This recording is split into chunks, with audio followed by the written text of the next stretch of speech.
Hi guys, I'm Daddy Freeze, convener of the Free the Sheeple movement and leader of the Free Nation in Christ. I greet you and I bring glad tidings. How are you doing? This message is for Pastor E.A. Adeboye, the General Overseer of RCCG. Good evening, sir. I'm Daddy Freeze, and I greet you, sir.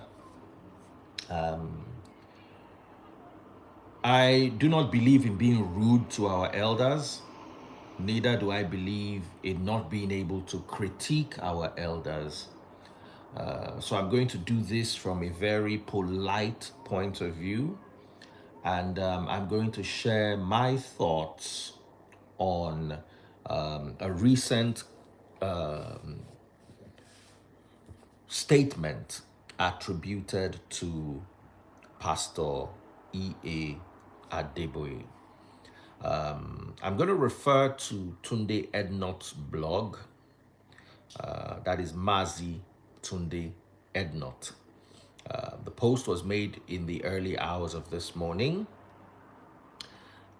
and I'm looking for the post, just 1 second, and it was attributed to Pastor Adeboye. And according to it, if we had not prayed, 1 naira would have been 10,000, $1 would have been 10,000 naira. God stepped in. I'm sorry, sir. I disagree with this statement. God does not step in to countries to how do I put it? God does not step into affairs of countries when it comes to their finances. And sir, it would be wise, let me not say wise because I'm speaking to my elders now. It would be, in my humble opinion, better for us not to involve God. And here is why. The countries that don't worship God have fixed their economies. China, Europe, they don't worship our God.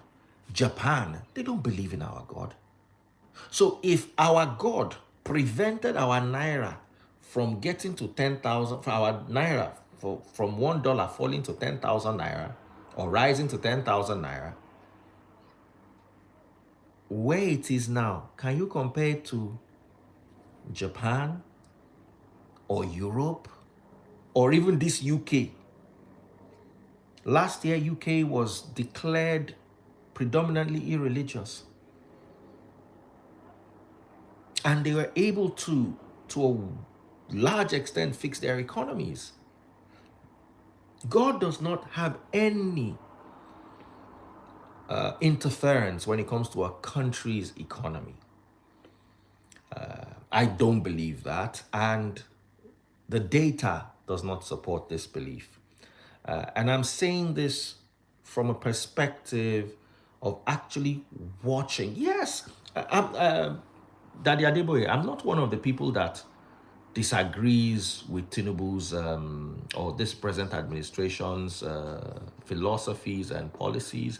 No, I think this administration is on to something. I think they're working on something.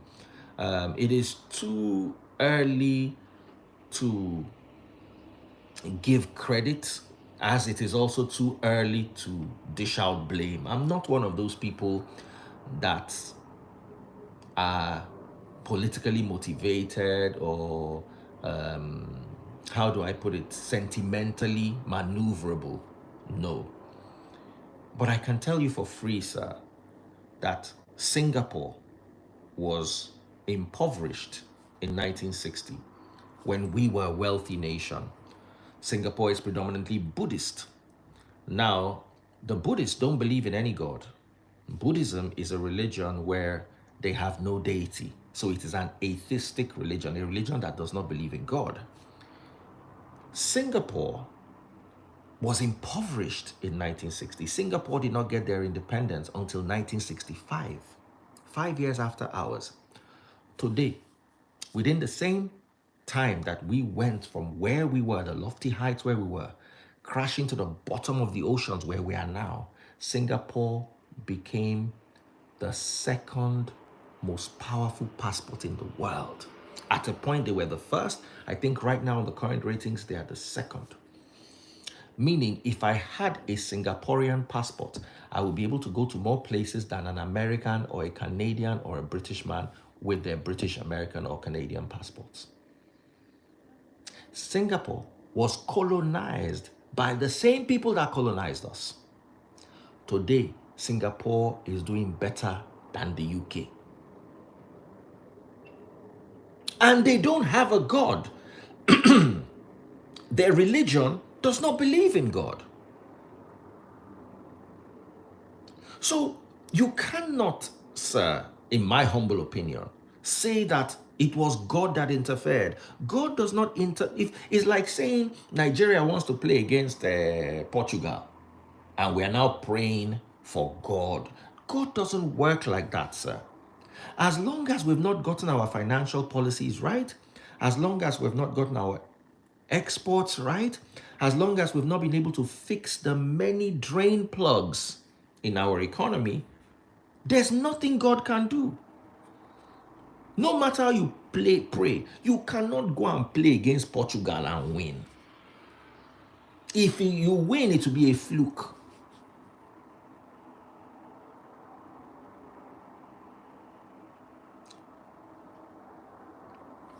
Yes, they say praying or prayer gives hope.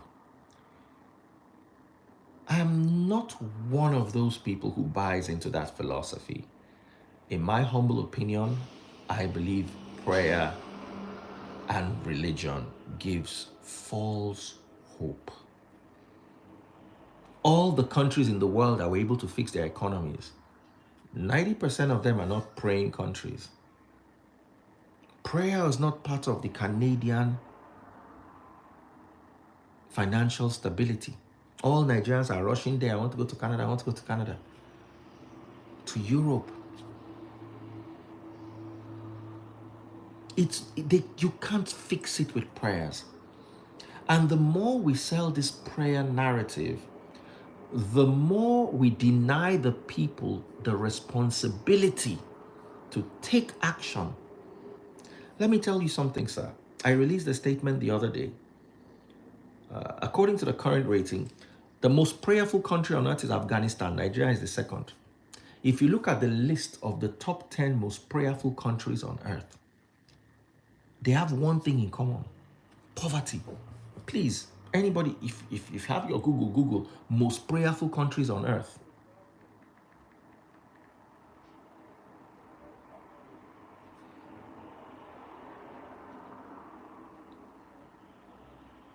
One, two, three, four, five, six, seven, eight. I got the top 8, so I need to get the top 10. So let me just read from 9. Indonesia, number 9. Niger, number 8. Iraq, number 7. Iran, number 6. Djibouti, number 5. Senegal, number 4. Algeria, number 3. Nigeria, number 2. And Afghanistan at number 1. 95% of Nigerians pray, according to the statistics. Look at all the countries: Algeria, Nigeria, Niger, Afghanistan. Here. Let's now check the least religious countries on earth.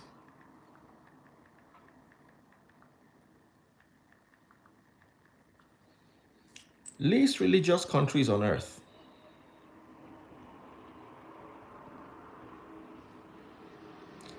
You have top 20, the UK, the Belarus, Australia, Sweden, Vietnam, Belgium, US, France, Spain, Mongolia, Uruguay, Netherlands, Latvia, South Korea, New Zealand, China, Hong Kong, Estonia, North Korea, Czech Republic. This is 2020. Let me look for 2024.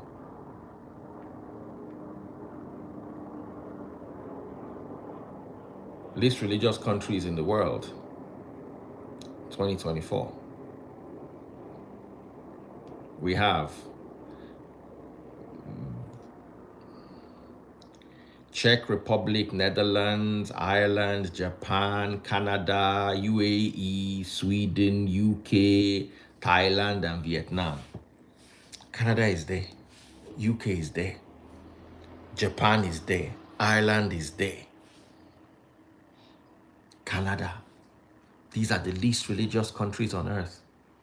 So if we're claiming that praying is it's not like is 1 naira to $1. Right now is 1 naira to 1,700 and something. Last time I changed. So, sir, in my humble opinion, and I'm going to end here, when we attribute things that we should do by ourselves to divinity or to prayer, we deny ourselves the responsibility of fixing things. Prayer removes self-accountability. Prayer denies us responsibility because we believe it's God that's going to fix it. All these countries that are doing well, God did not fix their economies. They did. Some of the richest countries on earth are pagan countries. It's either they don't have a God or they have what we will consider a set of idols as their God. Obianuju Quentin, thank you so much for your gift. I got it yesterday. Thank you so much, my dear sister. I understand what Pastor Adeboye is trying to do. He's trying to pacify the people and yes, let there be peace and all. I want that too. But I cannot allow us to continue the road our previous generation went down and had nothing to show for it. So, sir, in my humble opinion,